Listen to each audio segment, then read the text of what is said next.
Hello students, so today we are going to start class 10 chapter number 6 triangle exercise 6.3 question number first का fourth part. आई hope आपको question number first के third part clear हो गए होंगे exercise 6.3 के। सो यहाँ पे आपका फोर्थ पार्ट थोड़ा सा आप कह लीजिए ट्रिकी है as comparatively to question number first का सेकेंड पार्ट, क्योंकि सेकेंड पार्ट में हमने सिर्फ ट्राइंगल रोटेट करके देखना था। यहाँ ऑफ कोर्स यहाँ पे भी हमें ट्राइंगल रोटेट करके देखना है, पर साथ ही साथ हमें एंगल भी करना है।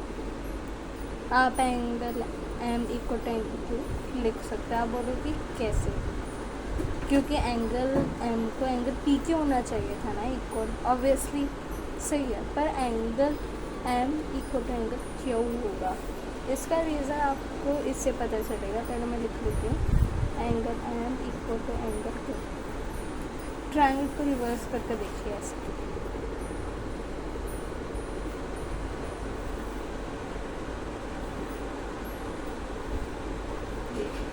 इस वजह से आपको पता है एंगल कब बनता है कब नहीं। आपने छोटी क्लासेस में भी पढ़ा है, जब एक पॉइंट पे टू आर्म्स मीट करती है एंगल की लाइक दिस, तब एंगल बनता है। ये तो हम 5th-6th से पढ़ते आ रहे, तो मुझे लगता है कि आपको क्लियर होगा और डीप में नहीं बताना होगा। और फिर भी आपको इसमें डाउट लगता है कि आपने एंगल एम और एंगल क्यों कर दिए, क्योंकि हम ये 6 ही पढ़ते आ रहे, जब एक आर्म दूसरे आर्म से किसी पॉइंट पे भी मिलती है तो वो एक एंगल ड्रॉ करती है।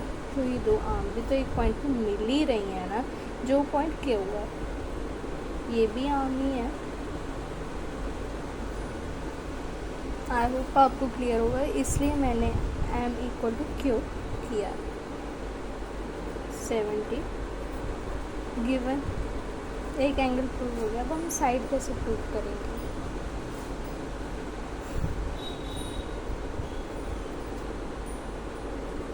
M M upon P Q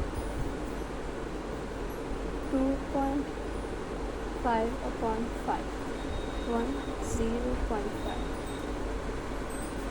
then M L upon Q. और एम एल कितना हुआ आपका, एम एल आपको 5 दिया हुआ है, क्या हुआ 10। 1/2 किसके इक्वल होता है 0.5 के। So triangle M and L similar to triangle P Q R by S A S rule. I hope आपको क्लियर हुआ होगा। इसमें ट्राइंगल रिवर्स करके देखिए, या सम कॉमन एक्सपेक्ट का भी वो किया हुआ है हमने इस्तेमाल। वो हम अगर आपका मैथ्स में बेस रॉन्ग है तो आपको कोई भी सम मुश्किल नहीं लगेगा। अगर आपको इसमें थोड़ी दिक्कत आती है कि आपका बेस पक्का नहीं है, तो प्लीज़ आप NCERT जो 5th-6th के ऑलरेडी रीड कीजिए, पुराना वर्जन कीजिए, न्यू वर्जन में ऐसा कुछ भी नहीं है। आई होप आपको अभी क्लियर हो गया होगा सम कि हमने किस सिचुएशन में ट्राइंगल को रोटेट करके देखना है, किस में नहीं देखना। मतलब कह लीजिए अपना जुगाड़ ही लगाना है कि हमने इस सम को प्रूव करना है। अगर नहीं हो रहा कि क्योंकि मैंने आपको दिखाया था जो आपका थर्ड क्वेश्चन था वो किसी भी एंगल से सिमिलर नहीं आ रहा था। मैंने इसे भी बेस माना है, इसे भी परपेंडिकुलर माना है। और दो साइड करके देख लीजिए, अगर एक में सिमिलर निकल गया तो मतलब सिमिलर है, अगर दोनों में नहीं निकला तो बिल्कुल सिमिलर नहीं है। आई नो एग्ज़ाम में इतना टाइम नहीं होता, तो ये सम भी आ जाते हैं 1-2 नंबर पे, पर इससे सिमिलैरिटी को इग्नोर मत करना। इस पर ट्राइंगल का बहुत बड़ा क्वेश्चन भी आता है जो हम आगे एक्सरसाइज में करें। इस टाइप के क्वेश्चन आते हैं। बेसिक मैथ लिए तो NCERT टाइप आएंगे, अगर स्टैंडर्ड लिया है तो RD शर्मा टाइप आएंगे। आई होप आपको क्लियर हुआ होगा। अगर फिर भी आपको 6.2 और 6.3 के इंट्रोडक्शन और इस सब में डाउट है तो आप कमेंट बॉक्स में ज़रूर बता सकते हैं। Thank you for watching.